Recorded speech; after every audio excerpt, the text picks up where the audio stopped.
you doing? Hey man. Get your hands off my Honda.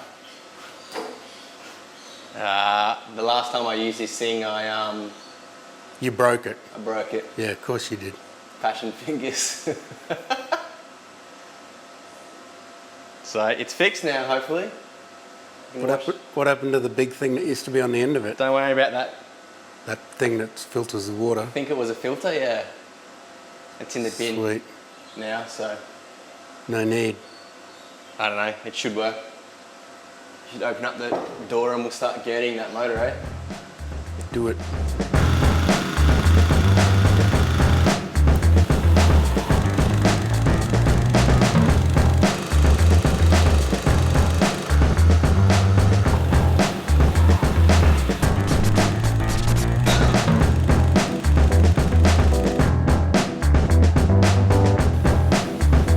It's amazing how much gunk was still coming out of the engine block even after being in the dishwasher. Meanwhile, Al is cleaning up each piston and removing more schmutz from the ring grooves.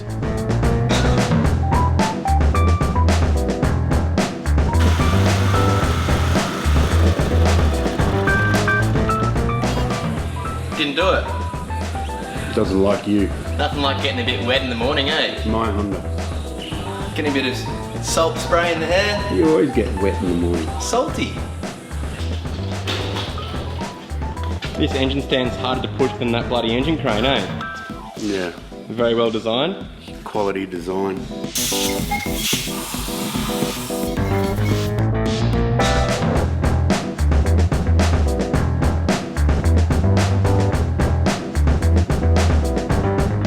Once the water has been dried off, Al applies some engine oil to the newly honed bores. It's amazing how quickly rust can form on bare metal when exposed to the elements. You're the expert at this, you probably should be doing it. Wet and oily in the morning. It's like a dream come true.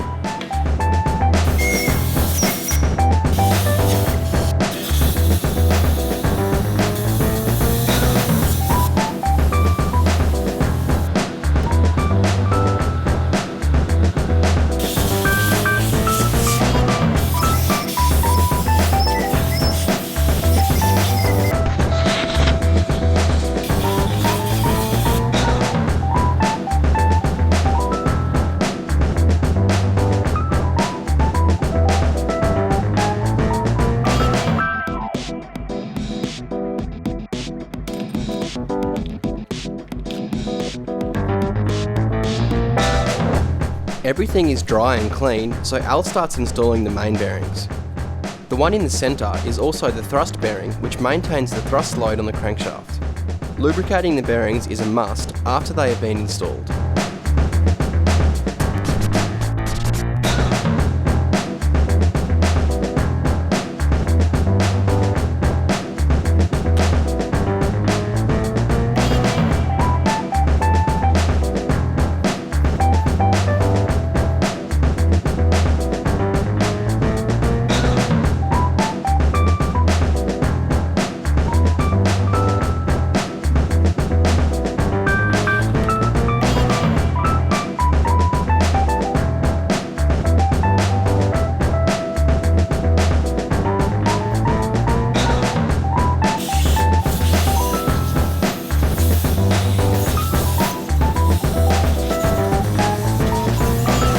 The crankshaft is given a good wash down with some schmutz remover and then dried with the air blower. It's then carefully placed down into the engine block and ensured that it is seated correctly by rotating it back and forward. Al also applies a tiny bit more assembly lube to the thrust surfaces.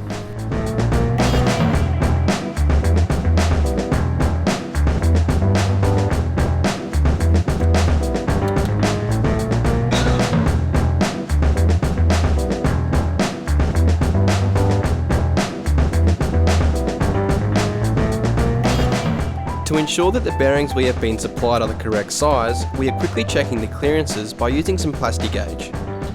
Plastic gauge is a tool used to measure clearance in a plane type bearing. It consists of a soft plastic material that is precise in size and placed between two mating surfaces. The plastic gauge is squished in between the two surfaces once bolted together, and in return gives a measurement which is referenced on the piece of packaging that the plastic gauge comes in. Everything is within the manufacturer's specification, so more assembly lube is added onto the main bearing girdle. It's then bolted back down and tightened in sequence to the correct torque setting.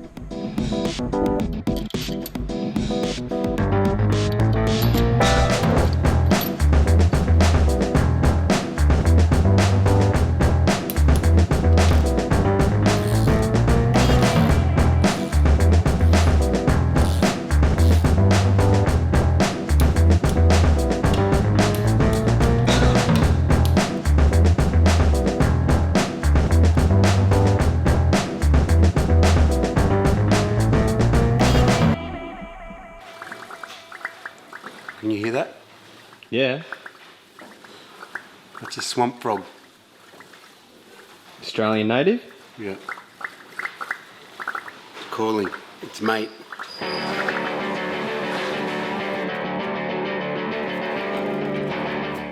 It's time to reinstall the pistons, but before doing so, some new rings need to be checked and measured. The parts we are using are standard replacement sizes, so there shouldn't be any discrepancies, but it's always good to double check. Each ring is placed in the bore of the engine, and then using a feeler gauge, the ring gap can be checked. The ring gaps are in spec, so Al lubricates the piston and bore and aligns each piston ring.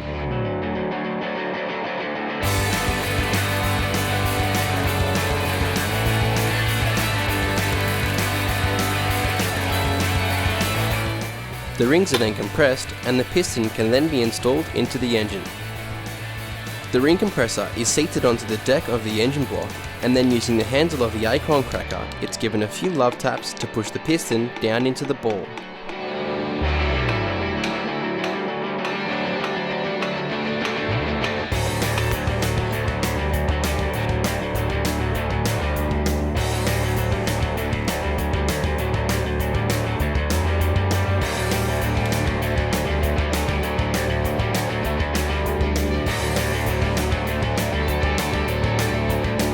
The conrod big end bearing clearances are also checked with plastic gauge, and as expected, everything is perfect.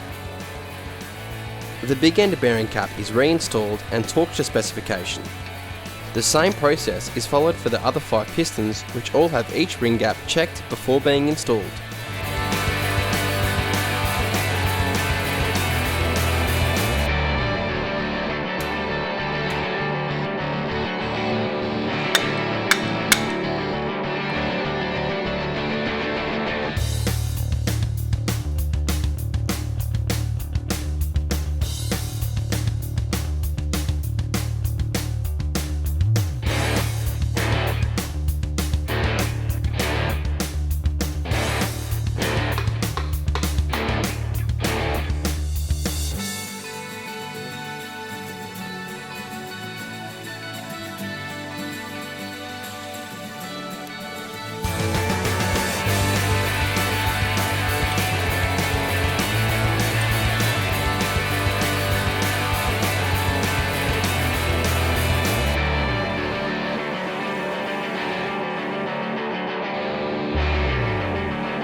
So we've got all the rotating bits in the engine. It's spinning over very nicely, as it should. If you ever put an engine together and it doesn't spin nicely, you've done something wrong. Don't just tow it down the road and try and get it started.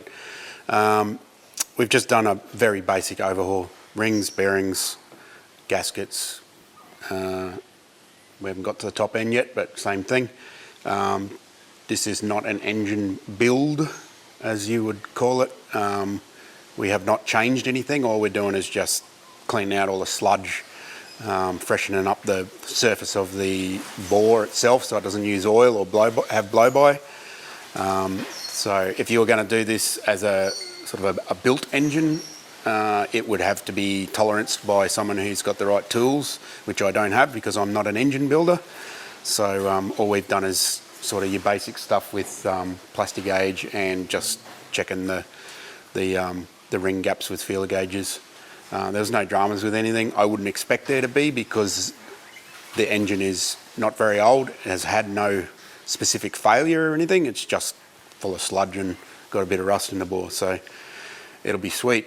Next thing we're going to do is put the oil pump on. I've already pulled the oil pump apart. It was absolutely swimming in sludge. Anything that was on a base line where oil would fall to is full of sludge on this engine, just from not being used for years and years. So I've pulled it all apart, just cleaned all the sludge out.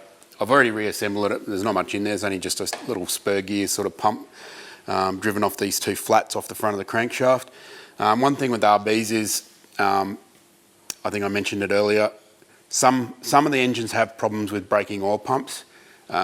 Generally it's double overhead cam engines. These ones are not known for it. They don't rev crazy hard like say an RB26 would. They don't hit the red line all the time because they're not being driven by kids with their hats backwards in Sylvias who don't know how to change gears when the engine's at the end of its range. So they don't tend to have that many problems with it. One thing you can do, just simple stuff, other than buying a $1,000 Jun oil pump, is where they've machined this casting, and all the pumps are like this. Not the double overhead cam pumps are a little bit different. They're newer, so they might be 10 years newer than this one. So they've usually got G-rotor oil pumps instead of just gears. But the castings are usually all the same. They bore it that way, they bore it that way, and they put the plug in. Same here, that's in from the pickup, that's out to the engine. The corners are very sharp, so the pump's working hard trying to pull oil in that it shouldn't need to be doing. Simple stuff you can do is just stick a die grinder in there, which I've done. Just try and round that corner off a bit, give the oil a little bit more of a smooth flow. That stops the pump working hard or cavitating, which is what usually breaks them. Same on the outside. It's simple stuff, very simple. You can do it with a Dremel. Like if you're building one of these engines at home and you don't have a workshop like this, you can just have a little Dremel that you can buy from anywhere. Same thing. It's just very simple stuff that helps it along. Make sure the relief valve moves properly. That's inside here. It's just a small spring-loaded piston that pushes down when it gets to its oil pressure that it requires. So yeah, just clean it, make sure it works properly, give it a little bit of a lube up. You can pack it with Vass, like petroleum jelly if you want. This isn't a 308 or a 253, so it's not going to have problems getting oil pressure. I wouldn't really worry about it too much. I've just put a little bit of engine assembly lube in there just to make sure it's all lubed up when it goes together. So that's going to go on now. We're going to obviously use a new gasket on it. This isn't glued on. It's old school, so it's got a cut-out gasket. We're just going to put a little bit of aviation sealer on there to take up any irregularities in the block or this. Being careful not to let it run down any holes that are supposed to have oil running through them. Again, pretty simple stuff. Just don't get too carried away with it. And we'll bolt her up and flip her over and start working on the top.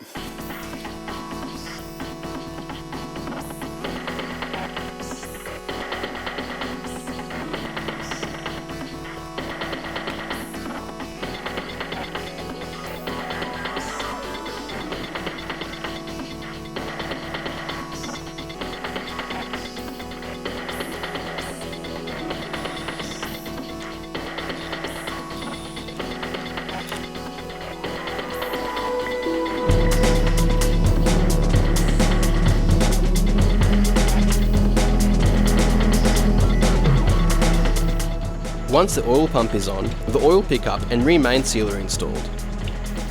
The sump is then covered in shmoo and bolted down onto the engine.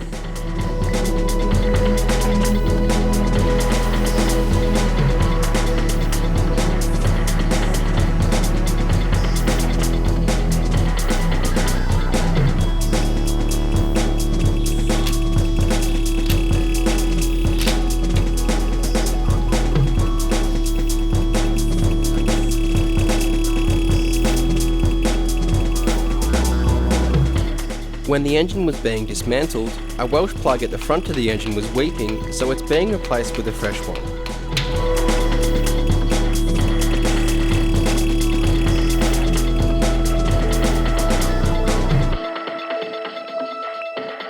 The bottom end is now assembled and sealed, so we can move on to installing the head.